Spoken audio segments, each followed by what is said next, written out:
राजनीति विज्ञान के विद्यार्थियों, आज हम नारीवाद का अध्ययन करेंगे। नारीवाद एक ऐसा सिद्धांत है जो कि राजनीतिक आंदोलनों, विचारधाराओं और सामाजिक आंदोलनों की श्रेणी में आता है। विद्यार्थियों, राजनीतिक, आर्थिक, व्यक्तिगत, सामाजिक और लैंगिक समानता को परिभाषित करने के लिए, स्थापित करने के लिए, प्राप्त करने के लिए यह एक लक्ष्य को साझा करते हैं और इसमें महिलाओं के लिए पुरुषों के समान शैक्षिक और पेशेवर अवसर स्थापित करना शामिल होता है। विद्यार्थियों, नारीवादी सिद्धांतों का उद्देश्य, लक्ष्य लैंगिक असमानता की प्रकृति और उसके कारणों को समझना और इसके फलस्वरूप पैदा होने वाले लैंगिक भेदभाव की राजनीति और शक्ति संतुलन के सिद्धांतों पर इसके असर की व्याख्या करना है। मित्रों, स्त्रीवादी विचार विमर्श संबंधी आदर्श का मूल कथन यही रहता है कि कानूनी अधिकारों का आधार लिंग नहीं बने।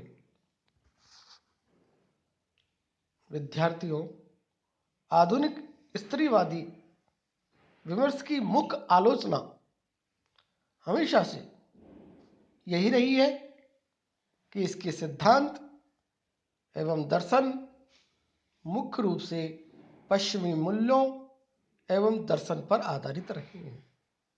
हालांकि जमीनी स्तर पर स्त्रीवादी विमर्श हर देश एवं भौगोलिक सीमाओं में अपने स्तर पर सक्रिय रहती है और हर क्षेत्र के स्त्रीवादी विमर्श की अपनी खास अलग भिन्न समस्याएं होती हैं। मित्रों, नारीवादी सिद्धांत क्या है, इसके बारे में अब चर्चा करते हैं कि नारीवादी सिद्धांत सैद्धांतिक या दार्शनिक क्षेत्रों में नारीवाद का ही विस्तार है। इसमें समाजशास्त्र, अर्थशास्त्र, महिला अध्ययन, कला इतिहास, मनोविश्लेषण और दर्शन जैसे कई अंतर्गत विषय शामिल हैं और नारीवाद सिद्धांत का मुख्य लक्ष्य लैंगिक असमानता को समझना है कि लैंगिक असमानता क्यों होती है, कैसे होती है और इसके क्या प्रभाव पड़ते हैं और लैंगिक राजनीति शक्ति संबंधों और लैंगिकता पर यह ध्यान केंद्रित करता है। इन सामाजिक और राजनीतिक संबंधों की आलोचना करते हुए नारीवादी सिद्धांत का ज्यादातर हिस्सा महिलाओं के अधिकारों और हितों पर बढ़ावा देने के लिए केंद्रित रहता है। नारीवादी सिद्धांत में खोजे गए विषयों में भेदभाव, रूढ़िवाद, वस्तुनिष्ठता, विशेष रूप से यौन वस्तुकरण, उत्पीड़न और पितृसत्ता शामिल है। विद्यार्थियों, साहित्य आलोचना के क्षेत्र में एलन शॉलेटर ने 3 चरणों वाले नारीवादी सिद्धांतों के विकास का उल्लेख किया है। पहले वह नारीवादी आलोचना कहती है जिसमें नारीवादी पाठक साहित्य घटनाओं के पीछे की विचारधाराओं की जांच करती है और दूसरे को शोल्डर गाइनो क्रिटिसिज्म कहती है जिसमें महिला पाठात्मक अर्थ की निर्माता है। आखिरी चरण को वह लिंग सिद्धांत कहती है जिसमें वैचारिक शिलालेख और यौन लिंग प्रणाली के साहित्य प्रभाव का पता लगाया जाता है। यहाँ यह 1970 के दशक में फ्रांसीसी नारीवादियों द्वारा लिखा गया था जिन्होंने क्रीचर फेमिनाइन, जो महिला या स्त्री लेखन के रूप में अनुवादित है, की अवधारणा विकसित की। हेलेन शिक्षक का तर्क है कि लेखन और दर्शन एक दूसरे के साथ साथ फुलेवरे थ्रिंक है और अन्य फ्रांसीसी नारीवादियों जैसे लुस इरिगेराय ने शरीर से लेखन को एक विध्वंस अभ्यास के रूप में महत्व दिया है।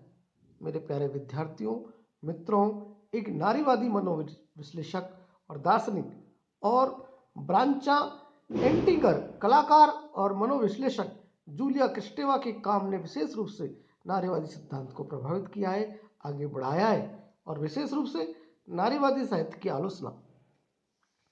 हालांकि जैसा कि विद्वान एलिजाबेथ राइट बताते हैं कि इनमें से कोई भी फ्रांसीसी नारीवादी खुद को नारीवादी आंदोलनों के साथ संरेखित नहीं करती, जैसा कि अंग्रेजी भाषी दुनिया में दिखाया गया था। अधिकतर हालिया नारीवादी सिद्धांत जैसे कि लीसा ल्यूसिल ओवेंस द्वारा नारीवाद को सार्वभौमिक मुक्ति आंदोलन के रूप में चित्रित करने पर ध्यान केंद्रित किया गया। विद्यार्थियों, अब हम चर्चा करते हैं कि नारीवादी आंदोलन और विचारधाराएं क्या हैं, कैसे हैं। कई अतिव्यापी नारीवादी आंदोलन और विचारधाराओं ने वर्षों में विकसित हुए। नारीवादी आंदोलनों के अंतर्गत राजनीतिक आंदोलन क्या है, भौतिकवादी विचारधारा क्या है, इसके बारे में चर्चा करेंगे। विद्यार्थियों, नारीवादी कुछ शाखाएं बृहत समाज के राजनीतिक झुकाव को बारीकी से नजर रखती है, जैसे उदारवाद और रूढ़िवाद या पर्यावरण पर ध्यान केंद्रित करना। उदारवादी नारीवाद समाज की संरचना को बदले बिना राजनीतिक और कानूनी सुधार के माध्यम से पुरुषों और महिलाओं की व्यक्तिवादी समानता की तलाश करता है। कैथरीन रोटनबर्ग ने तर्क दिया है कि उदारवादी नारीवाद में नव उदारवादी चोले द्वारा नारीवाद के उस स्वरूप को सामूहिकता के बजाय व्यक्तिगत रूप से अलग थलग किया जा रहा है और सामाजिक असमानता से अलग हो रही। इसके कारण यह तर्क देती है कि उदारवादी नारीवाद पुरुष प्रभुत्व, शक्ति या विशेषाधिकार की संरचनाओं के किसी भी निरंतर विश्लेषण की पेशकश नहीं कर सकता। मित्रों, इसके बाद हम चलते हैं भौतिकवादी विचारधारा क्या है। भौतिकवादी विचारधारा के अंदर रोजमेरी हेनेसी और क्रिस इंग्राहिम का कहना है कि नारीवाद का भौतिकवादी रूप पश्चिमी मार्क्सवादी विचार से विकसित हुआ और कई अलग अलग लेकिन अतिव्यापी आंदोलनों के लिए प्रेरित किया है, जो सभी पूंजीवाद की आलोचना में शामिल है और महिलाओं के लिए विचारधारा के संबंधों पर केंद्रित है। मार्क्सवादी नारीवाद का तर्क है कि पूंजीवाद महिलाओं के उत्पीड़न का मूल कारण है और घरेलू जीवन और रोजगार में महिलाओं के खिलाफ भेदभाव पूंजीवादी विचारधाराओं का एक परिणाम है।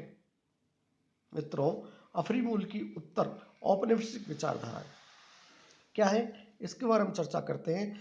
सारा अहमद का तर्क है कि अफरी मूल का और उत्तर औपनिवेशिक नारीवाद पश्चिमी नारीवाद विचार के कुछ आयोजन परिसरों के लिए एक चुनौती पेश करती है।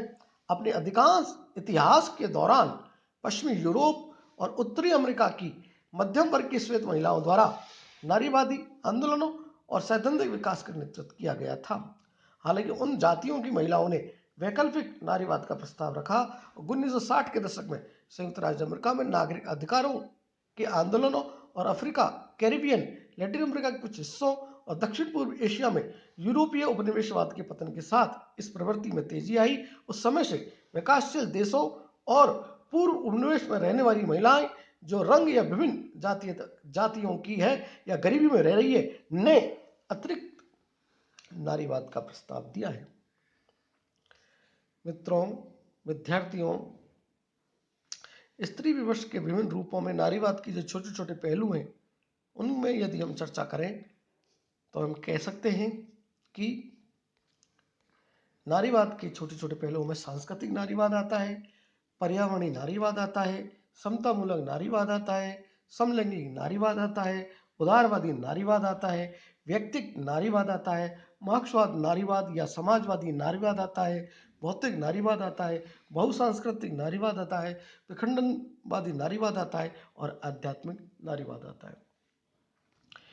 इनको अगली वीडियो में हम विस्तार से चर्चा करेंगे। अब हम ये देखते हैं कि नारीवाद के समर्थक के अंतर्गत क्या है? फ्रो फेमिनिज्म उन नारीवाद के समर्थन को कहते हैं जो कि नारीवादी आंदोलन के सदस्य नहीं होते हैं। विद्यार्थियों, यह जोर देने वाली बात है कि प्रो फेमिनिज्म उन नारीवाद के समर्थक को कहते हैं जो कि नारीवादी आंदोलन के सदस्य नहीं होते हैं। इस शब्द का उपयोग अक्सर उन पुरुषों के संदर्भ में किया जाता है जो नारीवाद का सक्रिय समर्थन करते हैं। विद्यार्थियों, नारी समर्थक पुरुष समूह की गतिविधियों में स्कूलों में लड़कों और युवा पुरुषों के साथ हिंसा रोकने जैसे कार्य, कार्यस्थलों में यौन उत्पीड़न, कार्यशालाओं की पेशकश करना, सामुदायिक शिक्षा अभियान चलाना और हिंसा में लिप्त पुरुष अपराधियों की काउंसलिंग शामिल है। प्रो फेमिनिस्ट पुरुषों के स्वास्थ्य संबंधी कार्यक्रम जैसे पोर्नोग्राफी के खिलाफ सक्रियता, जिसमें पोर्नोग्राफी विरोधी कानून, पुरुषों का अध्ययन और स्कूलों में लिंग इक्विटी पाठ्यक्रम का विकास आदि में भी शामिल होते हैं। कभी कभी नारीवाद और महिला संगठन साथ आकर घरेलू हिंसा और बलात्कार संकट केंद्रों में सहयोग करते हुए दिखाई देते हैं। विद्यार्थियों, इसमें नारीवाद के लिए आज इतना ही, और अगली वीडियो में हम पुनः इसके बारे में चर्चा करेंगे। तब तक के लिए धन्यवाद। पुनः हम नारीवाद पर चर्चा करते हुए आगे बढ़ते हैं।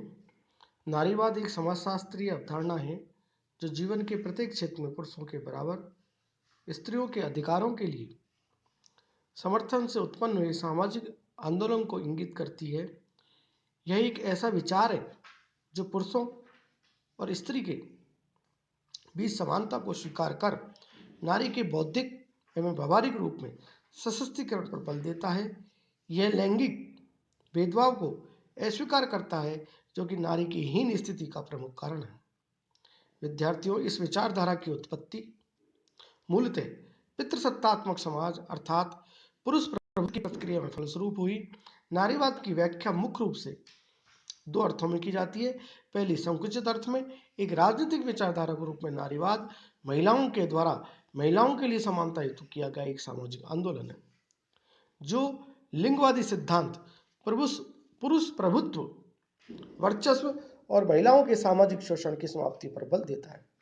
और दूसरी ओर विस्तृत अर्थ में यदि हम कहें तो नारीवाद कई भिन्न किंतु अंतर संबंधित संकल्पनाओं का एक पुंज है और जिसका प्रयोग लिंग की सामाजिक यथार्थता तथा लिंग की असमानता की उत्पत्ति, प्रभाव और परिणामों के अध्ययन, विश्लेषण एवं विवेचन में किया जाता है। विद्यार्थियों, महिलावादी आंदोलन के इतिहास की शुरुआत मूलतः फ्रांस की क्रांति के आदर्शों में छुपी हुई है। फ्रांस की क्रांति ने महिलावाद की प्रथम लहर को उत्पन्न किया और महिलाओं की क्रांति में सहभागी होने की प्रेरणा दी।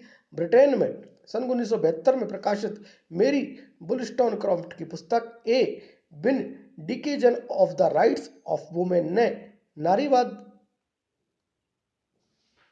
की पहली लहर को जागृत किया और इस पुस्तक में शिक्षा, राजनीति और काम के अवसरों के समान महिला अधिकारों पर पुरजोर समर्थन किया गया।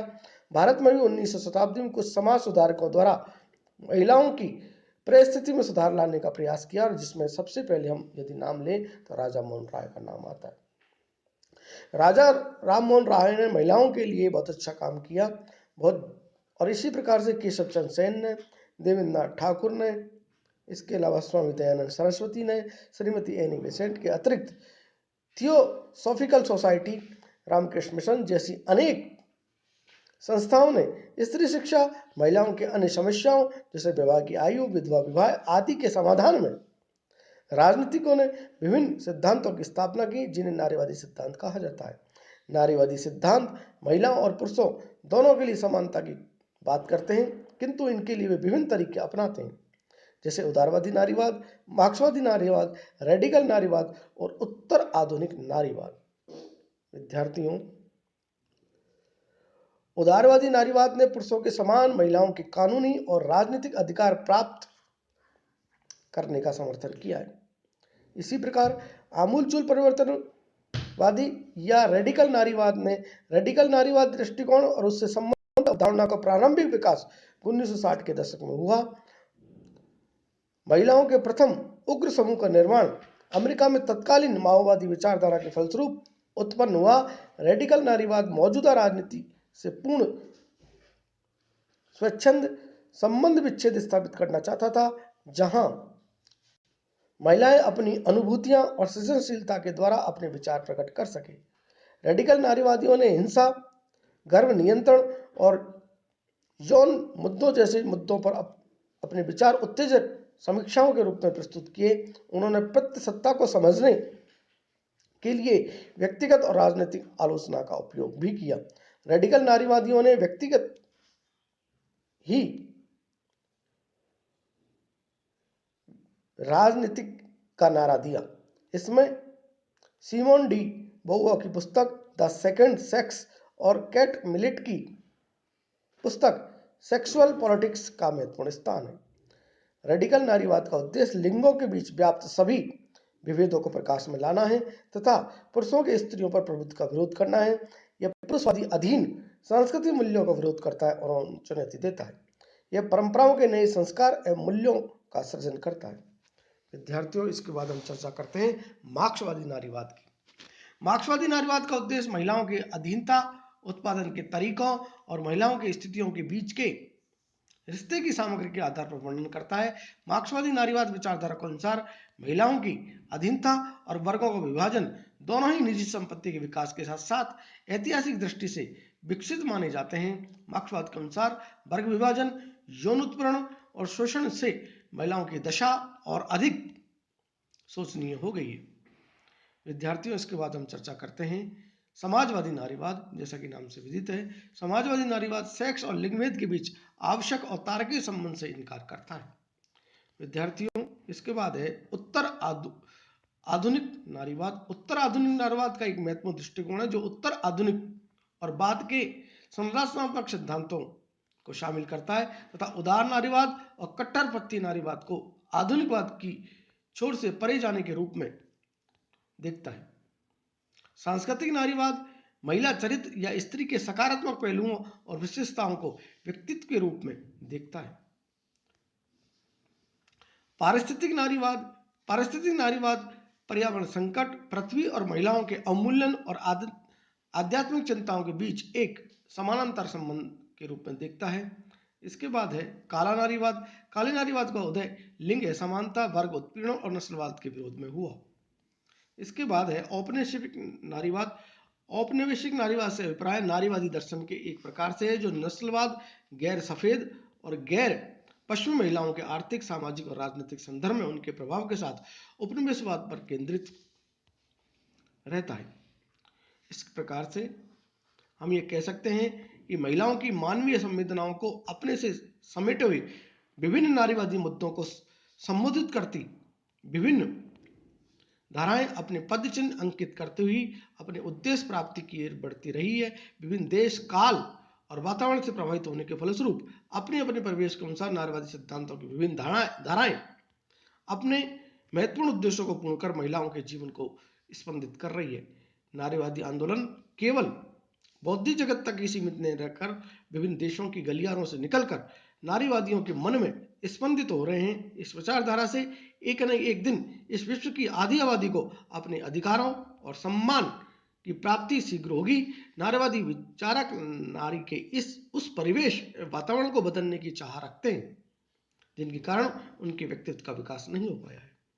नारीवादी नारी और पुरुष की मानसिकता और बुद्धि कौशल को बदलने की बात करते हैं और आज के संदर्भ में यदि हम कहें तो नारीवादी विचारधारा को स्वायत्त रूप में विकसित होती हुई विचार श्रृंखला के रूप में देखना चाहिए जो पुरुष विशेषाधिकार और स्त्री अधिनिकरण की आलोचनात्मक विश्लेषण पर आधारित है। आज संपूर्ण विश्व के सभी राष्ट्रों में, चाहे विकसित राष्ट्र हो या फिर विकासशील अफ्रीका हो या एशियाई राष्ट्र, विश्व की नारियों को अपने अधिकार, न्याय, नैतिकता, सांस्कृतिक मूल्यों को बचाने और पितृसत्ता जैसी जंजीरों से मुक्ति प्राप्त करने की कोशिशों में संलग्न। मित्रों, विद्यार्थियों, इस प्रकार से आज हमने ये नारीवाद के बारे में चर्चा की। तब तक के लिए अगली वीडियो में हम आपके लिए और भी अच्छा मैटर लेंगे, समझाएंगे आपको। तब तक के लिए धन्यवाद।